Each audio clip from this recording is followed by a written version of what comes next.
Praise the lord. మన ప్రభును మన రక్షకుడైన యేసుక్రీస్తు వారి ఉన్నతమైన నామంలో మీ అందరికీ మా హృదయపూర్వక వందనములు. ఈ రోజు దేవుని వాక్యము, చూడుము ఆకాశము మహాకాశము భూమియు అందున్నదంతయు నీ దేవుడైన యెహోవాయే. ద్వితీయోపదేశ కాండము 10వ అధ్యాయము 14వ వచనము. To the your God belong the heavens, even the highest heavens, the earth and everything in it. Deuteronomy chapter 10 verse 14. ఈ రోజు నిమిత్తము దేవాతి దేవుడు మనకు అనుగ్రహించిన వాక్య భాగమును బట్టి ధ్యానించుకుందాము. ప్రియమైన సహోదరి సహోదరులారా, దేవుణ్ణి సేవించే ఆరాధించే వారిలో కొంతమంది అనుకుంటారు, నేను దేవునికి మొక్కుబడులు చెల్లించాను, నేను దేవునికి దశమ భాగాలు ఇస్తున్నాను, నేను దేవుని మందిరానికి అవసరమైన వస్తువుని ఇచ్చాను అని వారు ఇచ్చిన వాటిని బట్టి తమని తాము గనపరుచుకుంటూ గొప్ప చేసుకుంటారు. మేము మా తోటి వారి కంటే ఎక్కువగానే దేవునికి ఇస్తున్నాము అని ఆనందపడుతుంటారు. అయితే సర్వ సంపన్నుడైనటువంటి దేవునికి, సమస్తమును కలిగి ఉన్న దేవునికి మనం ఏమి ఇవ్వగలం? ఏది ఇచ్చినా ఎంత ఇచ్చినా ఆయన మనపై కృప చూపి మనల్ని ఆశీర్వదించిన వాటిలో నుంచే కదా మనము ఆయనకి ఇచ్చేది. అందునిమిత్తమునే ఈరోజు వాక్యము ద్వారా భక్తుడు సుస్పష్టంగా తెలియజేస్తున్నాడు, ఆకాశము మహాకాశము భూమియు అందులో ఉన్నదంతా కూడా దేవునివే అని. అనగా ఈ సృష్టిలో ఏది కూడా మనది కాదు, మనకంటూ సొంతమేది లేదు. చివరకు మనం కూడా ఆయన సొత్తుగా ఉన్నాము. బైబిల్ పరిశుద్ధ లేఖనములు సెలవిస్తున్నాయి, నీవే అద్వితీయుడైనటువంటి యెహోవా, నీవే ఆకాశమును మహాకాశములను వాటి సైన్యమును భూమిని దానిలో ఉండునది అంతటిని సముద్రములను వాటిలో ఉండునది అంతటిని సృజించి వాటన్నిటిని కాపాడువాడవు. ఆకాశ సైన్యమంతయు నీకే నమస్కారము చేయుచున్నది అని. అవును ప్రియమైన సహోదరి సహోదరుడా, సమస్తమును సృజించినటువంటి దేవునికి ఆయన నిర్మించినదంతయు తనకు సొత్తుగా ఉన్నది. ఆయన మనకిచ్చిన వాటిని మరలా ఆయనకు ఇచ్చి ఏదో దానం చేశాము అని అనుకోకూడదు. ఎంత ఇచ్చినా ఏది ఇచ్చినా ఆయన రుణమును మనము తీర్చుకోలేము. పరిశుద్ధ లేఖనములు ద్వారా ప్రభు తెలియజేస్తున్నాడు, అడవి మృగములన్నీ 1000 కొండల మీద పశువులన్నీ నావే గదా, కొండల్లోని పక్షులన్నిటిని నేను ఎరుగుదును, పొలములోని అశ్వాదులు నా వశమై ఉన్నవి, లోకమును దాని సంపూర్ణతయు నావే, నేను ఆకలిగొనెను నీతో చెప్పను. అనగా దేవునికి ఏదైనా అవసరం వస్తే మనకు చెప్పడు, మనల్ని తీర్చమని బ్రతిమాలడు. ఈ లోకమే ఆయనది కాబట్టి ఆయన ఏదైనా తీసుకుంటాడు, తనకు ఇష్టం వచ్చిన రీతిగా చేస్తాడు.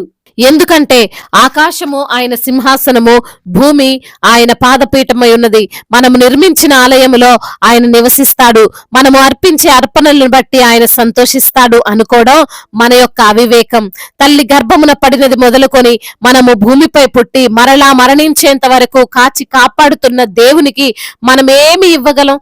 దేవుడు మన వద్ద నుండి ఏం కోరుకుంటున్నాడంటే, దేవుని లేఖనముల ద్వారా సెలవిస్తున్నాడు, నీ దేవుడైన యెహోవాకు భయపడి ఆయన మార్గములన్నిటిలో నడుచుచు ఆయన్ను ప్రేమించి నీ దేవుడైన యెహోవాను నీ పూర్ణ హృదయముతోను నీ పూర్ణ ఆత్మతోను సేవించి నీ మేలు కొరకు నేడు నేను నీకు ఆజ్ఞాపించు యెహోవా ఆజ్ఞలను కట్టడలను అనుసరించి నడుచుకుందునను మాటగాక నీ దేవుడైన యెహోవా నిన్ను మరి ఏం అడుగుచున్నాడు?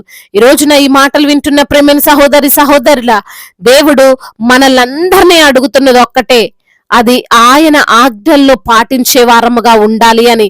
ఆయన మన అర్పణలను ఆశించడం లేదు, మన దగ్గర నుండి బలులు కోరుకోవడం లేదు, గాని విరిగి నలిగిన హృదయమును, తగ్గింపు కలిగిన మనస్సును ఆయన మన వద్ద నుండి ఆశిస్తున్నాడు. ఆయన స్తుతించి ఆయన సేవించే వారముగా ఉండాలని దేవుడు ఆశిస్తున్నాడు. ఆయన చెప్పిన విధంగా చేస్తే, ఆయన ఆజ్ఞానుసారంగా నడుచుకుంటే దేవుడు మనం ఏది అడిగినా అది మనకిస్తాడు. ఎందుకంటే ఈ సృష్టి ఆయనదే గనుక దేవునికి ఇష్టమైన రీతిలో మనం నడుచుకుంటే, ఆయన ఆశించిన వాటిని మనం నెరవేరిస్తే దేవుడు సమస్తమును మనకిస్తాడు అని భక్తుడు అంటున్నాడు. పిన్నలనేమి పెద్దలనేమి తన యందు భయభక్తులు గల వారిని యెహోవా ఆశీర్వదించును. యెహోవా మిమ్ములను మీ పిల్లలను వృద్ధి పొందించును. భూమి ఆకాశములు సృజించిన యెహోవా చేత మీరు ఆశీర్వదింపబడుదురు. ఆకాశములు యెహోవా వశము, భూమిని ఆయన నరులకిచ్చి ఉన్నాడు. కాబట్టి ప్రియమైన సహోదరి సహోదరుడా, ఈ లోకపరమైనది నువ్వు ఏది కావాలని ఆశించినప్పటికీ వాటిపై అధికారము కలిగిన దేవుడు నీకు వాటిని ఇస్తాడు. నీవు అనారోగ్యముతో ఉన్నప్పటికీ, ఆర్థికంగా కృంగిపోయి ఉన్నప్పటికీ, ఉండడానికి నిలువ నీడలేక శ్రమ పడుతున్నప్పటికీ, గర్భఫలం కోసం, భూఫలం కోసం, దేని కోసమైతే నీవు దుఃఖిస్తున్నట్లయితే, బాధపడుతున్నట్లయితే దేవుడు సెలవిస్తున్నాడు, ఈ లోకమే నాది, నీకు ఏది కావాలన్నా నేను నీకు ఇస్తాను. అయితే నేను అడుగుతున్నది, నేను కోరుకుంటుంది నా ఆజ్ఞానుసారంగా జీవించమని, అది కూడా నీ మేలు కొరకేనని ఆయన సెలవిస్తున్నాడు. అందునిమిత్తమునే అన్నిటిని ఇవ్వగలిగిన దేవునికి మనం కొత్తగా ఇచ్చేది ఏది లేదని గ్రహించి ఆయన కోరుకున్న విధంగా వాక్యానుసారంగా నడుస్తూ ఆయనకు మహిమకరంగా జీవించుదాం. దేవుడు ఈ మాటలను దీవించి మన హృదయములో ఫలింప చేయునుగాక. వాక్య భాగమును బట్టి ప్రార్థించుకుందాము. ప్రతి ఒక్కరు కూడా ప్రార్థనలో ఏకీభవించగలరు. ప్రార్థన. మహాశక్తి సంపన్నుడా, మహోన్నతుడా, కృపా కనికరములు కలిగిన దేవా, జీవాధిపతి, మీకు స్తోత్రాలు ప్రవ్వా. ఈ రోజున ప్రవ్వా అయా సమస్తమును తండ్రి అయా మా కొరకు అయా అనుగ్రహించిన దేవా, సమస్తము తండ్రి మీ చేతి చేత నిర్మించబడి ఉన్నదని, అయా మీరు లేకుండా ఏది కలగలేదని, మమ్మల్ని దీవించువాడవు మీరేనని, మమ్మల్ని పోషించువాడవు మీరేనని, అదే విధంగా తండ్రి మమ్మల్ని ఆదుకునే దేవుడవు నీవేనని తండ్రి సూటిగా తేటగా మాతో మాట్లాడారు. మమ్మల్ని ఎంతగానో బలపరిచారయ్యా. అవును ప్రభువా, అయా విరిగి నలిగిన హృదయమే మీకు ఇష్టమైన బలి అంటున్నావు ప్రభువా. అవును తండ్రి అయా, మా యొక్క పూర్ణ మనస్సుతో, పూర్ణ ఆత్మతో మిమ్మల్ని సేవించి అయా మీ యొక్క తండ్రి ఆజ్ఞలను, కట్టడాలను అనుసరించి మేము నడుచుకోవాలని లేఖనము ద్వారా అయా మాతో మాట్లాడి మమ్మల్ని బలపరిచినందుకు స్తోత్రాలు చెల్లిస్తున్నాం. ఎందరైతే బిడ్డలు ఏ ఏ సమస్యలతో, ఇరుకులతో, ఇబ్బందులతో, వేదనతో, బాధతో, కృంగిపోయిన, నలిగిపోయిన స్థితిలో ఉన్నారో ప్రతి బిడ్డను మీరు ఆదరించండి అయ్యా, బలపరచండి తండ్రి. మీరే వారిని లేవనెత్తండి తండ్రి. వారికి ఉన్న అనారోగ్య సమస్యలను యేసు నామములో కొట్టివేయండి. శారీరక రుగ్మతలను తీసివేయండి ప్రభా. ఇప్పుడే వారిని మీరు తాకమని వేడుకుంటున్నాం తండ్రి. అదే విధంగా నా తండ్రి మరణ పడకపై ఉన్న వారిని మీరు లేవనెత్తండి ప్రభా. అయా ఐసీలో ఉండే హాస్పిటల్ బెడ్స్ పైన ఉన్నటువంటి ప్రతి బిడ్డను మీరు లేవనెత్తండి ప్రభా. అయా మీ యొక్క కటాక్షము బిడ్డల పైన ఉంచండి. ఆర్థిక సమస్యలను కొట్టివేయండి. అప్పుల భారాల నుండి విడుదల దయచేయండి. అయా అప్పు తీసుకునే వారిగా కాదు గాని అప్పు ఇచ్చే బిడ్డలుగా వారిని ఆశీర్వదించండి. తలగా ఉంచుతాను గాని తోకగా ఉంచునన్న మీ వాగ్దానము వారి జీవితంలో మీరు నెరవేర్చమని బ్రతిమిలాడుకుంటున్నాం.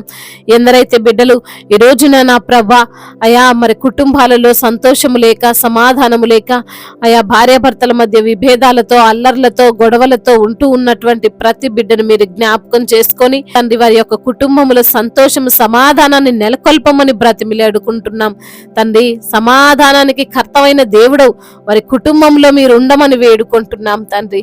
చిన్న బిడ్డలందరినీ కాచి కాపాడండి. యవన వయసులో ఉన్నటువంటి ప్రతి యవన బిడ్డను మీ చేతికి అప్పగిస్తున్నాం. మీ యందు భయభక్తులు కలిగినటువంటి బిడ్డలుగా ప్రతి యవన బిడ్డను మీరు నిలవబెట్టుకోండి తండ్రి. బిడ్డలు తండ్రి చెడు వ్యసనాలకు బానిసలు కాకుండా అయ్యా మీరే వారికి ఉన్న ఆలోచనలన్నింటినీ యేసు నామములో కొట్టివేయమని వేడుకుంటున్నాం. వృద్ధాప్యంలో ఉన్న వారిని మీరు ఆదరించండి, బలపరచండి.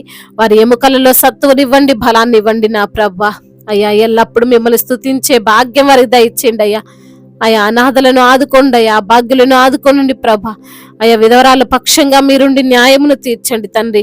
అదే విధంగా మా భారతదేశాన్ని దీవించండి అయ్యా. సమాధాన దేశంగా ఉండునట్లుగా కృప చూపించండి. అధికారులందరికీ మీరు తోడుగా ఉండండి. ఇతర దేశాల్లో ఉంటున్న ప్రతి ఒక్క బిడ్డను కూడా మీరు జ్ఞాపకం చేసుకోండి ప్రభా. అయా వారు ఒంటరిగా ఉంటుండగా మీ సన్నిధిని వారితో ఉంచమని వేడుకుంటున్నాం. ఏ జాబ్లు అయితే వారు చేసుకుంటున్నారో, ఏ పనుల నిమిత్తము మీ సన్నిధిలో మొరపెడుతున్నారో వారి అవసరతలు, వారి అక్కర్లన్నింటినీ మీరు తీర్చమని బ్రతిమిలాడుకుంటున్నాం. గర్భఫలం లేక బాధపడుతున్న బిడ్డలకు గర్భఫలాన్ని దయచేయండి. గర్భిణీ స్త్రీలను మీరు జ్ఞాపకం చేసుకోమని, తల్లి బిడ్డలకు క్షేమాన్ని మీరు అనుగ్రహించమని, ఇప్పుడే పుట్టిన చంటి బిడ్డలను కూడా మీరు దీవించి ఆశీర్వదించమని వేడుకుంటున్నామయ్యా. దైవ సేవకులందరికీ మీరు తోడుగా ఉండండి ప్రభా. వారి పరిచర్యను దీవించండి అయ్యా, ఆశీర్వదించండి. అనేకులకు ఆశీర్వాదకరంగా వారిని మీరు నిలవబెట్టండి ప్రభా. నశించిపోతున్న బిడ్డల పట్ల భారాన్ని దయచేయండి అయ్యా. సువార్థికులను మీరు దీవించండి ప్రభా. అయా వారు వెళ్లే మార్గ మార్గమునంతటిని సరళము చేయండి ప్రభా. అయా మిషనరీస్ ని మీరు దీవించండి ప్రభా, ఆశీర్వదించండి అయ్యా. వారు చేస్తున్న పనుల్లో తోడుగా ఉండండి ప్రభా.